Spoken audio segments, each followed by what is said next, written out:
मेरी इस कविता का शीर्षक है चुनावी घोषणा।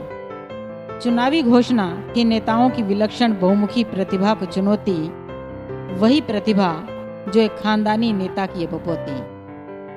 उत्तराधिकार में मिली प्रतिभा के बल पर नेताजी ने चुनौती सहर्ष स्वीकार कर ली। सभी नेताओं ने हथकंडों की लिस्ट भी तैयार कर ली। बारी बारी सभी नीतियों पर किया गया विचार। कुछ से जनता हो चुकी थी परिचित तो लगी बेकार। अजीब विलक्षण प्रतिभा के धनी उन्हें हथकंडे नहीं नीतियां कहते हैं। आप भी नीतियां ही कहें, क्योंकि आप भी तो सभ्य समाज में रहते हैं।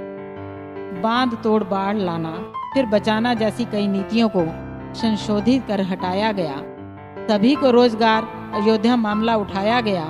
नारों और आश्वासनों को बढ़ाया गया। अखबारों में रोजगार समाचार निकाले गए। चुनावी चंदे के बल पर इंटरव्यू से पूर्व ही स्थान भर डाले गए। जमीनों को हथियाना, पद यात्रा पर वापस दिलाना, शांति दूत का आवरण, विदेशों का भ्रमण, भाषणों का तांता, विदेशियों का स्मरण। एक और नेताजी की फूटी वाणी, बिजली बचाओ बचाओ पानी, स्वजलधारा नारा हमारा, एक कदम बढ़ाओगे स्वयं को 10 कदम आगे पाओगे। अब विपक्ष का सिर भन बनाया।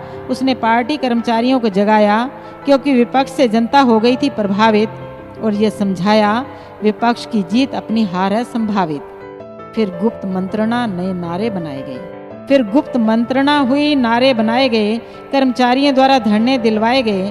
पूरे जोश से नारे लगवाए गए। आश्वासनों की हुई बौछार, जो नहीं भीगा उस पर दाम दंड की हुई मूसलाधार। तब जाकर निकली शानदार सवारी। ऐसे देश रक्षक पर अश्रुओं से पलकें हुई भारी। यद्यपि छिपा लिए पलकों में मैंने, क्योंकि आत्मा ने नहीं किया गवारा कि औरों की तरह कह सकूं कि ये है मेरे हर्ष उल्लास की धारा।